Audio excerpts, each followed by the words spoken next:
Galimera. Good morning. And you'll notice that I am doing my broadcast very early this morning. And the reason for that is that I've got to get into town by 9 o'clock and I have to take my motorcycle in. I'm having some little work done on the headlights on the bike, and he needs it in early because it takes him a while to get all the fairing off.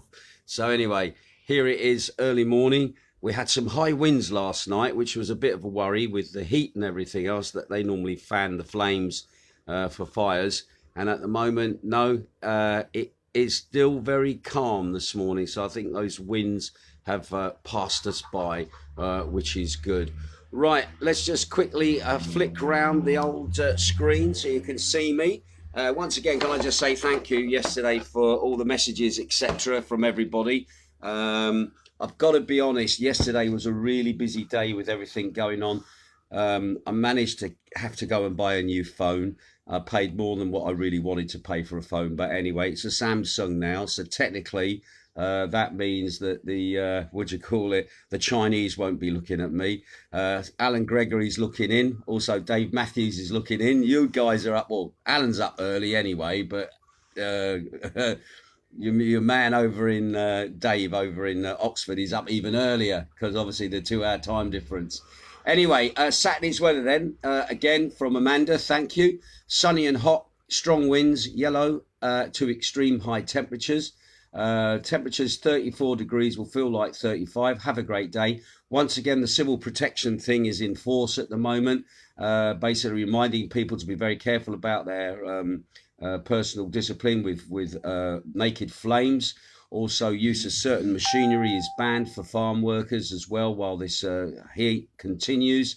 And also, just to remind you that there's also a curfew in place in wooded areas off the beaten track, and that starts at 6 o'clock in the evening until 6 o'clock in the morning. So if you're going off exploring on your quad bike or on your motorcycle or even on foot, just remember there are certain areas that after 6 o'clock you are not allowed to be in those areas.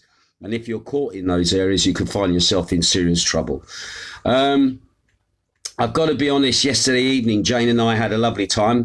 First of all, went to Magdalena's just early evening, had a little bit of a chat with the lads, and also seeing how people are, because obviously I'm not able to work at the moment because of the music ban.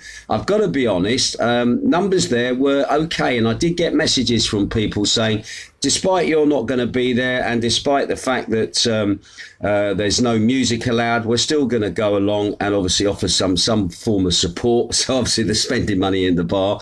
But the whole of Sillery last night just seemed to be very, very busy. Lots of people rushing about and also very kind of strange. An eerie kind of quietness as well. The sound of the traffic, the sound of people talking. No sound of music, the sound of music bubbling through. So it had a bit of a kind of weird kind of vibe to it. Thank you to Steve Hinkin for the message in the wee hours about chucking out time. It seems chucking out time went ahead.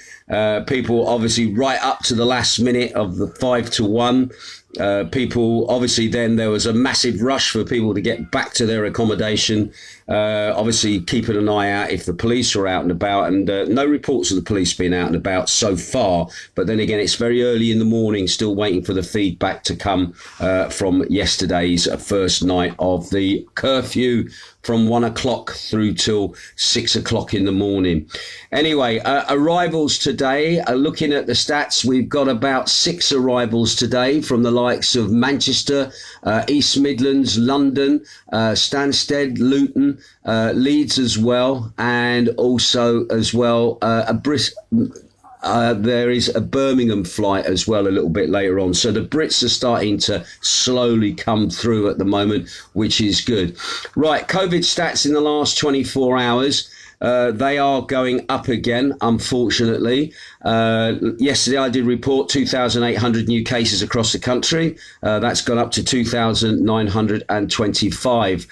6 new cases identified at ports of entry into the country. That's down from 14, so that's a positive. Looking at the islands of interest as far as us here in Zakynthos, Mykonos reported only 13 new infections yesterday. Rhodes, I can't find any numbers for Rhodes at the moment. Oh no, hang on a minute. Yes, I do remember Rhodes now. Rhodes, I think, still had 98 new infections from the day previous, which was a bit unusual. I know there's a lot going on with firefighting in Rhodes at the moment, and maybe some of their stats are a little bit out of kilter, but the last number I did see was about 98. As for Corfu, 44 new cases confirmed in Corfu. In the prefecture of Catalonia, there were 4 new cases confirmed there of COVID, and Zakynthos, we also reported 14 new cases on Zakynthos as well. That brings our total at the moment to about 75 for the month of August, which doesn't make us look absolutely very good. When it comes to deaths at the moment, deaths actually, in fact, across the country have actually gone up. We had 12 deaths yesterday. Today can report to you there were 21 new deaths being reported. That is a bit of a rise, actually. That brings the death toll now to 13,048. Again, 96.4% of the people had underlying health problems or were over the age of 70. And once again, our condolences to people who've lost loved ones at this time at the moment. So when it comes to ICUs at the moment, now critical cases in ICUs have just crept up ever so slightly from 191 to 192. 120 of those are male, 71 of those are female. Just to remind you, we have 10 patients in the COVID clinic here in Zakynthos, but at the moment their cases are not being seen as serious that they may need ICU attention. So let's hope that it stays that way in regards to that. So there you go. It's looking like the COVID is a bit of a mix at the moment.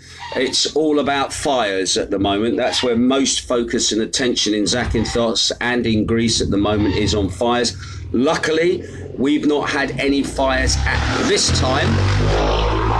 Somebody's up early this morning.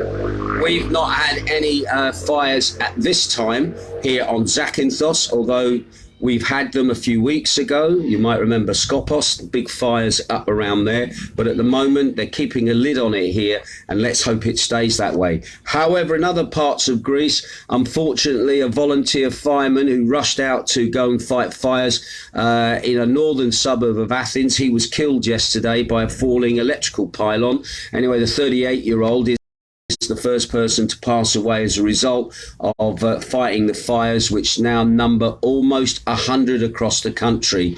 He passed away from the accident he suffered on his motorcycle while he was rushing to help. So basically, as he was running along, a pylon obviously came down and he was tragically killed. So once again, our condolences to the family. The young man was a volunteer fireman. He was taken to hospital after suffering severe head injuries, but tragically he then passed away. Professional and volunteer firefighters and civilians have been injured in fires as well. I'm just going to give you a little list of some of the injuries that have been going on. 1 professional firefighter and 4 volunteer firefighters, not including the guy who passed away, and 5 civilians were taken to hospital on Thursday evening in Greece as the country continued to fight for the 4th consecutive day against wildfires on multiple fronts. The firefighter who was injured in the battle against the ongoing fire in Karina in North Attica is now hospitalised at the 251 Air Force General Hospital.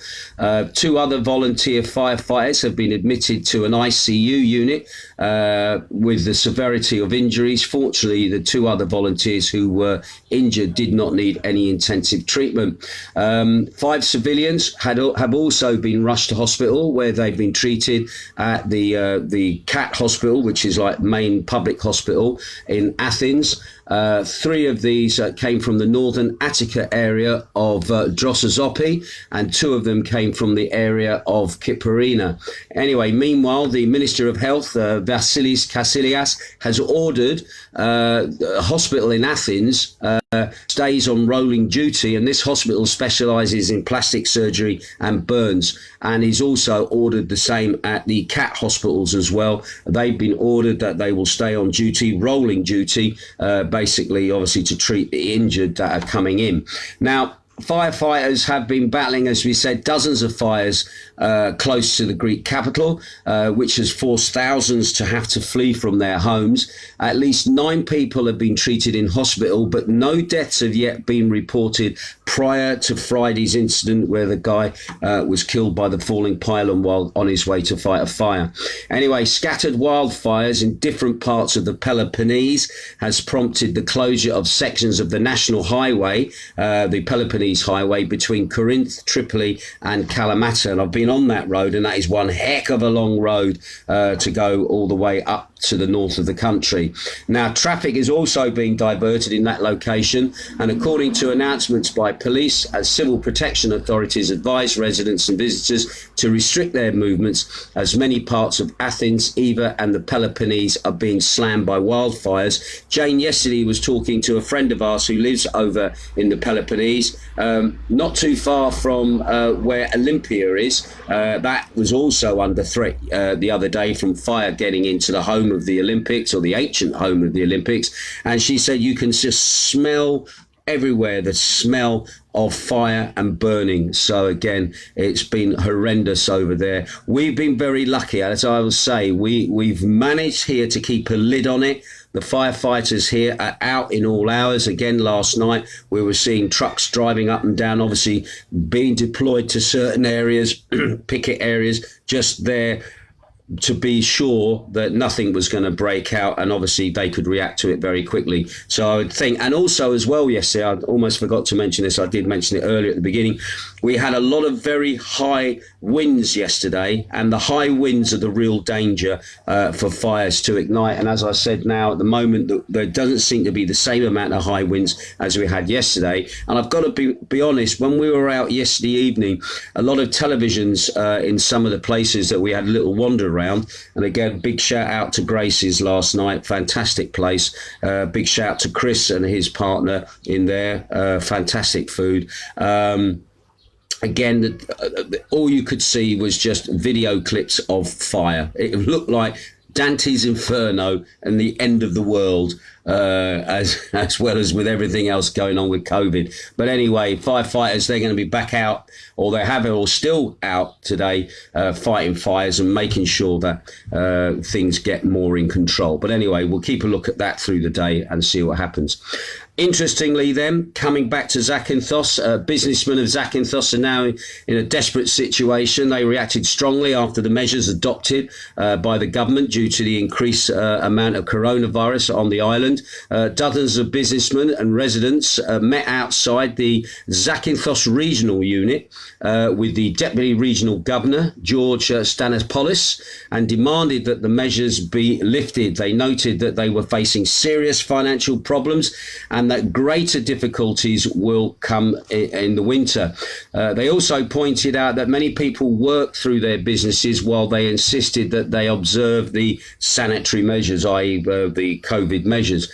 The Deputy Regional Governor of Zakynthos, George Stanipolis, said that for his part, it was simple. It simply came to our notice.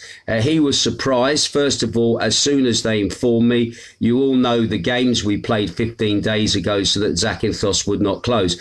And I've got to be honest, I've got to be in agreement with the regional director there.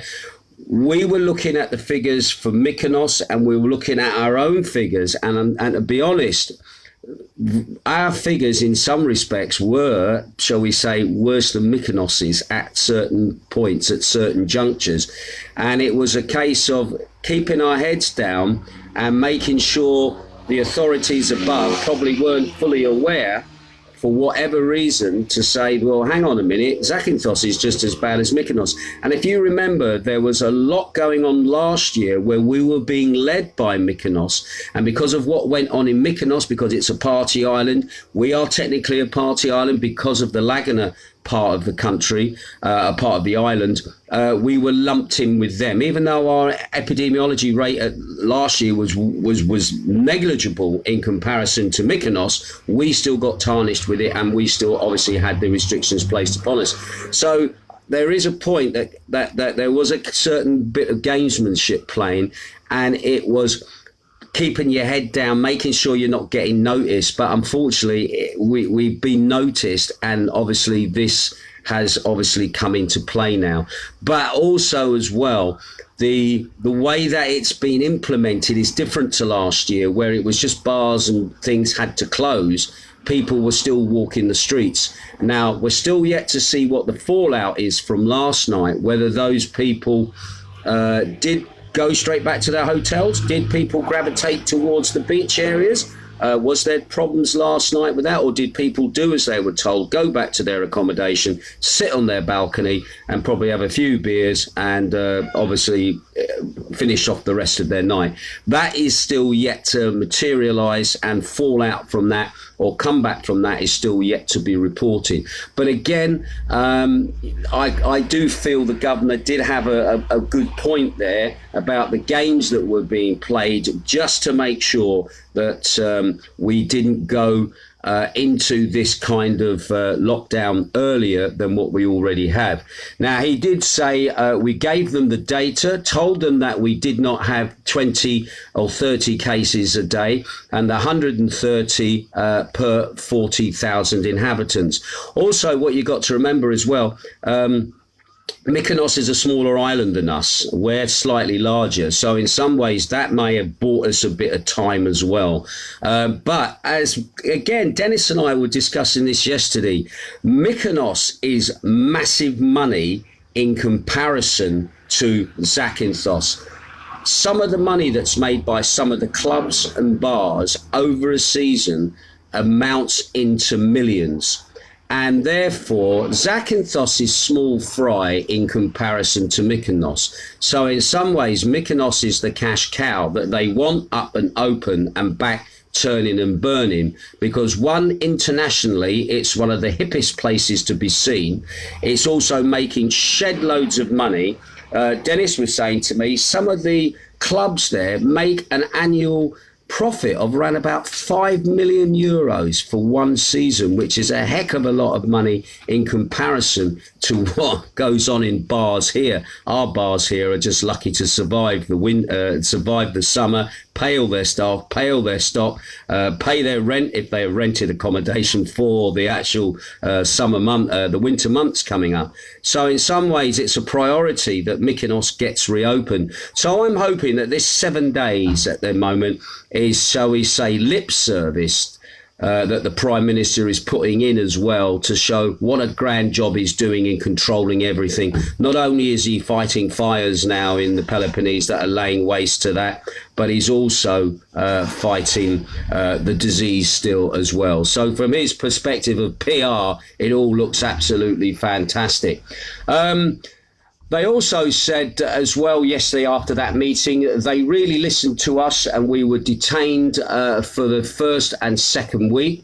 This is regards the data that they said. We asked in writing with the regional governor why Zakynthos was closed, and it is because the hospital, because from there we had 0 cases within a week. It reached 9 hospitalizations and has had 2 in the ICU. So they're also now revealing that they have had hospitalizations. Now, at the moment, the last hospitalization, I think I said to you, was 10 people were hospitalized. 2 were in ICUs. At the moment, as far as I'm aware, I'm not sure if anybody else is in the ICUs, but the ICUs at the moment, from the last information I had nobody in there. So that kind of bought them a bit of time. So anyway, it's also, they said, it is unpleasant measure, and we will see how we will manage it. The governor is trying to talk to the Prime Minister, Mr. Hariadis,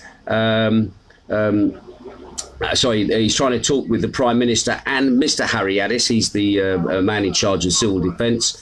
But he also said there was an issue. There was an issue with employees and an issue with supplies as well. Not only that, but obviously people want to know what provisions are going to be made for employees who've effectively, like myself, kind of laid off for this week, as to where they stand in their stamps and all the other stuff, because that is time lost, as it were, to go towards your unemployment for ICA in the actual winter.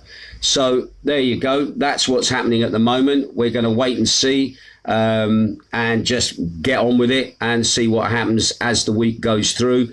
Hopefully next Friday I should be back to work, and all the other people that are affected who've been laid off because their businesses either aren't busy enough to keep them on, or for whatever reason they are affected by what's been going on with this lockdown.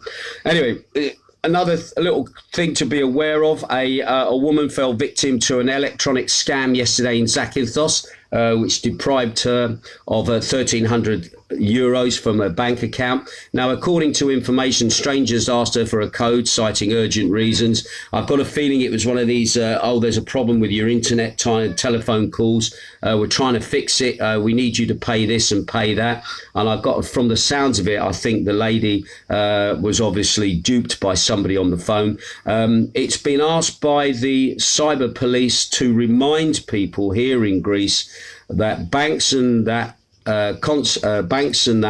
do never ask anyone for their codes or anything of that, their passwords or anything, or any personal information when you do a transaction, and if anybody asks for those while you're on a telephone making an inquiry with somebody, you should never ever pass that information on. That is not for them. There is obviously provisions made up with portals, etc., etc. One thing that I didn't realise, and I have learned today, that if you do experience fraud to do with bank cards, etc., like that, there is a number here that you can call in Greece, and the number is 11188 11188. You can give them a call to put a complaint in. You can also send an email to the cybercrimesunit.gov.gr, and it's ccu@cybercrimeunit, all one word, .gov.gr. And they even have a Twitter alert as well called Cyber Alert GR.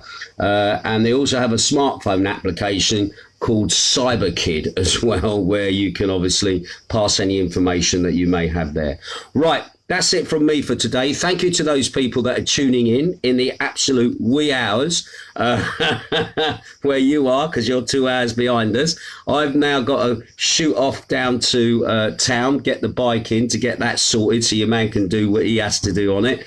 Jane has just disappeared off to work. She's off down the airport today after being up at the shipwreck yesterday, where yesterday it was so choppy and so windy there yesterday that nobody could land and actually get on to where the shipwreck was. Once again, just remember that the road to the observation area above the shipwreck, that, as far as I'm aware, is still closed because of fire threat. That's been an ongoing issue here on the island, that area has been closed to stop tourists going and looking down. But at the end of the day, that is to obviously prevent the outbreak of fire in that location. So again, today's nice and calm, so you should be all right on a boat trip, all right, if you're going up to see the shipwreck today. Right, that's it for me for today. I will keep my ear to the ground. It's going to be interesting to see how this little mini lockdown plays out over the next few days, and how people are coping with it. The fact that no music anywhere. It's honestly, it's seriously strange and quiet. But other than that, I'm still allowed gobby voice everywhere. All right. So I'll catch you later. You take care and have a brilliant day. Ta-ra.